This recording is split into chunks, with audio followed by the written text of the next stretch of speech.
Nesse encontro, eu quero falar um pouco com vocês. A gente sempre traz aqui, de acordo com a intuição, o que vem. Essa me veio até ontem para falar aqui um pouco para vocês, comentar um pouco, elucidar algumas questões relacionadas a isso, de um tema que faz parte da crença popular dos umbandistas de modo geral, dos espiritualistas de modo geral, mais acentuadamente, né, como sempre, o Brasil é um país extremamente místico e espiritualista, mais acentuadamente no Brasil, que é a crença por detrás das 13 almas benditas. Quem já ouviu falar, levanta a mão aí. As 13 almas benditas fazem parte da crença popular, oriunda, né, absorvida pela Umbanda, mas sobretudo oriunda do catolicismo. Alguns historiadores colocam a questão do surgimento da crença nas 13 almas benditas muito presente nas umbandas também hoje, né? Colocam o início dessa crença, o início dessa lenda, desse mito, a partir do livro, né, do famigerado livro, do polêmico livro de São Cipriano. Então, nesse livro de São Cipriano, reza um conto da época que o São Cipriano estava virado na macumba, né, vamos dizer assim, virado na magia. Na verdade, ele fazia de todos os sortilégios possíveis, né? E numa dessas viagens astrais que ele fez, ele conta que viu, né, a questão das 13 almas benditas. E nesse livro contém a informação de que de 7 em 7 anos, um grupo de 13 almas que inexoravelmente haveriam sido desencarnadas em desastres, elas não seriam nem boas o suficiente para entrar no céu de São Pedro, nem más suficientes para invadir o inferno. Entretanto, também não possuiriam pecados, né? Não possuiriam apegos ou qualquer coisa que nos remeta ao mundo mundano, para passarem por um período de provação no purgatório. Seria a cada 7 anos aí 13 almas condenadas a vagarem pela terra. E segundo, né, essa lenda dos pesquisadores, a vagarem pela terra auxiliando outros desencarnados. Tá? Aqui nós temos um conceito de alma penada, que é aquela alma que não tem um caminho, seja para baixo, seja para cima, de evolução. Aqui também podemos entender que essas 13 almas seriam um grupo, né, uma egrégora, e mesmo que ela seja mítica, hoje ela já está no imaginário popular, faz parte do sistema de crença católico e tem a sua egrégora peculiar. E tem a sua egrégora peculiar de concepção das coisas. E movimenta-se uma energia. Essas 13 almas benditas, então, seriam, segundo consta nesses estudos, essa lenda, esse mito, esse conto, ele ultrapassa, né, o livro de São Cipriano e invade o imaginário dos católicos, extremamente fervorosos, né, nos tempos de São Cipriano, extremamente fervorosos, e passam a ser acionados ou ativados ou acessados a partir de uma prece presente nesse livro, que já tem outras versões, inclusive, que é a famosa prece das 13 almas benditas. Tá? A famosa prece das 13 almas benditas. Então isso invade o imaginário popular católico. A Igreja Católica tem um movimento, tem um conjunto sistematizado de crenças e costumes direcionados para preces e emanações para almas do purgatório, mas, pelo que eu pesquisei, a Igreja Católica não reconhece esse lance das 13 almas benditas presentes no livro de São Cipriano. Só que isso ganha força, né? Porque se a igreja reconhece a questão dessas almas de purgatório, com as retificações, com as adaptações culturais que passa todo o processo religioso, isso acaba ganhando um tônus, né? Acaba ganhando sua parcela de veracidade na cabeça do pessoal. E então, no imaginário católico popular, isso ganha muita força. E a gente tem que entender o seguinte, Alex, mas isso não tem força? Tem, cara. O próprio São Jorge, se bobear, eu acho que até hoje ele não é reconhecido como santo da Igreja Católica, né? E olha quem é São Jorge no imaginário da crença popular, estendendo para a Umbanda. Essas 13 almas benditas, aqui no Brasil, ganham uma força no sistema da crença popular inimaginável, gigante, fantástica, na década de 70, principalmente, se eu não me engano, algo em torno de 74, quando o edifício Joelma, em São Paulo, sofre um incêndio, morre mais de, acho que 200 e poucas pessoas, morre, e o que chama a atenção nesse incêndio foi quando os bombeiros encontraram dentro de um elevador, 13 corpos em estado de profunda carbonização, né, por conta daquele incêndio. Entretanto, o que intrigou e intriga até hoje as pessoas foi que essas 13 pessoas presentes nesse elevador não foram reclamadas por família nenhuma.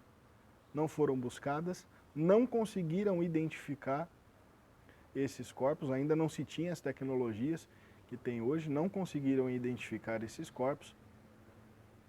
Acredita-se que as 13 almas benditas, né, isso vem lá desde a lenda de São Cipriano, são aquelas almas que apenas Deus conhece.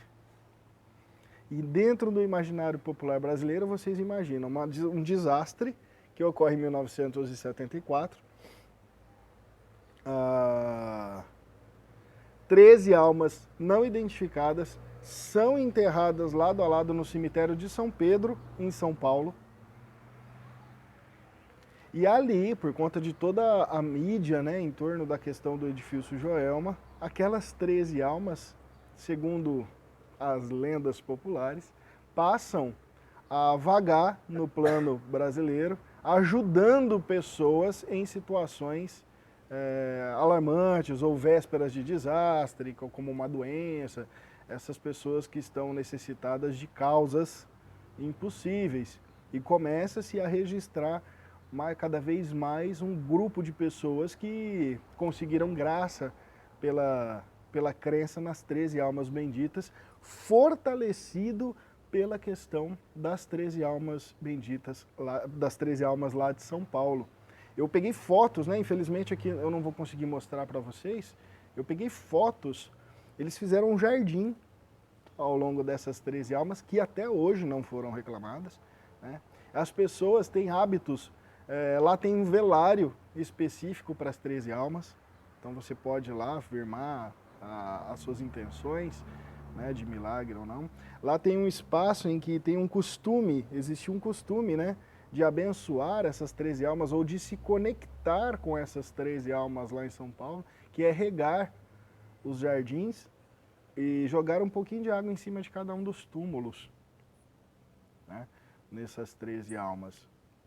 Então, a Umbanda, obviamente, como um caldeamento de todas as religiões, inclusive a católica, não ia ficar de fora desse sistema de crença, da absorção desse sistema de crença. E aí as umbandas, por aí afora, preconizam que esse grupo específico, essa egrégora espiritual, conhecida como os 13 almas benditas, né? Dentro do grupo de 13 almas, você vai ter vários grupos no imaginário popular. 13 almas do purgatório, 13 almas sedentas, 13 almas benditas, 13 almas santas, 13 almas perdidas, vários grupos com o número 13, né? E aí a gente, para não entrar tanto nos esoterismos da coisa, né? Nós temos o 2 como ordenação de manifestação, o 12 como manifestação da ordenação cósmica, da manifestação cósmica falando da Trindade, e o 13 como a materialização de determinados itens, também conhecido como a transgressão da lei, né? Aquele que é mais forte que a lei. Isso entre vários outros mistérios que compõem o número 13, né? E aí e o fortalecido aí pelo fato inexorável de o desastre levar essas 13 almas a não serem reconhecidas. Fato é que essa oração das 13 almas benditas faz parte do imaginário popular. A Umbanda absorve esse sistema de crença, né? Existe uma relação próxima nas crenças nas umbandas populares, relacionada às 13 almas benditas com as almas, né? As almas é um termo que não designa os espíritos na Umbanda. As almas, quando fala-se as almas, é uma conexão mais forte, mais intensa com os pretos velhos da Umbanda, né? Ou as santas almas também com os pretos velhos. Alex, o que você acha a respeito da absorção desse lance de 13 almas benditas? Particularmente, eu acho olhando do ponto de vista da lógica, olhando do ponto de vista teológico, eu particularmente acho uma energia, uma egrégora extremamente complicada de se relacionar. Não faz parte do sistema de crença do Ceia. Faz parte de muitas umbandas por aí, viu, pessoal?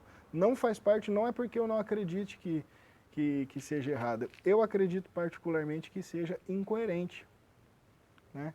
Nós não temos, primeiramente, idolatria por um grupo, uma egrégora, nesse sentido de espírito, né? Nós temos uma conexão, um processo de afinização, de refinamento da nossa sintonia para com as energias cósmicas, para com as energias das divindades que vão nos levar às energias de Deus. Espíritos para nós são emissários da energia divina. E se tratando de conexão médium, espíritos, sistema de crença de uma comunidade de terreiro com espíritos, a gente sempre vai invocar e evocar aqueles espíritos que fazem, que compõem a nossa mediunidade, né, conhecida como Eledá, né, que compõem a nossa corrente vibratória, a nossa coroa vibratória, nosso preto velho, nosso caboclo, nossos herês, nossos exus, as linhas auxiliares. Por quê? Porque esses espíritos detêm a questão da responsabilidade e do trabalho para conosco de conduzir a nossa expansão consciencial. Infelizmente, dentro do imaginário popular, essa egrégora relacionada às 13 almas benditas está muito em afim daquela coisa fútil, religiosa, do pedir. As 13 almas aqui, eu não vou pôr aqui a oração, não me compete a isso.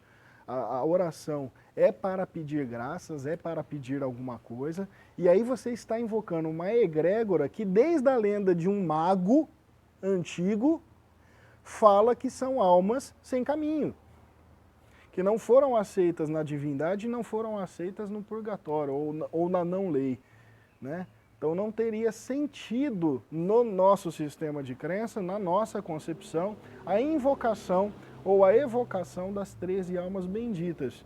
E sim, dentro do nosso sistema de crença, a orientação das nossas orações, a orientação dos nossos pedidos, que não tem problema nesse sentido, para as santas almas, que na nossa casa, no nosso sistema de crença, é um pedido de conexão a partir dos pretos velhos, né, que regem os mistérios do cruzeiro divino, ou cruz das almas nas casas, que uma hora eu posso vir só para falar disso com vocês, que rege o mistério das cruzes das almas, e aí é um processo de refinamento e aumento da sintonia com essa egrégora que faz parte da nossa ancestralidade, que vai conduzir a nosso caminho. Respeitamos, tá, pessoal? Respeitamos aquelas casas de Umbanda que fazem o culto às 13 almas benditas, que fazem preces, que fazem novenas para as 13 almas benditas, fazendo seus pedidos, pedindo suas graças. Eu, particularmente, não vejo problema, respeito, né? Isso faz parte do imaginário católico também, o qual eu respeito, mas dentro das justificativas religiosas da nossa casa, a gente simplesmente não adota. Mas é muito famoso, né? 13 almas benditas, todo católico um dia viu, né? E todo umbandista que passou pelas umbandas populares, principalmente, já teve contato com a história das 13 almas benditas, que nas casas de umbanda, geralmente, inclusive, é firmado, é orado, é invocado, é evocado a partir da Cruz das Almas, que é um assentamento muito presente nas casas umbandistas. Tá? Então é uma curiosidade na Umbanda, é uma das questões muito debatíveis a respeito do nosso sistema de crença. Existem lendas dentro das Umbandas que já falam que as 13 almas benditas são almas de ancestrais pretos velhos que auxiliam nos ritos de passagem de almas. Como a gente está vivendo um momento agora profundo aí de desencarne coletivo, né? Acho que foi por isso até que eu lembrei. Então, dentro das umbandas, diz-se que podem ser pretos velhos que ordenam as questões relacionadas a esses desencarnes coletivos pelos desastres, mantendo a lei natural divina em equilíbrio. O quanto que isso é verdade, o quanto que isso é mentira. As 3, 4 vezes que eu perguntei para o meu preto velho, ele só riu e falou, toda alma é bendita, toda alma é santa, né? Tem uns que lembram e tem uns que não lembram. E ele fala toda vez rindo disso, né? E aí ele fala assim, invoca Deus direto, deixa as almas buscarem seu caminho. Eu gosto dessa visão de Pai Francisco de Aruanda. Bom, por hoje essa é um pouquinho do comentário que a gente vem fazer. Agora eu vou agradecer a todos vocês que estão compartilhando, estão participando desse movimento. E muito obrigado mesmo, tá bom?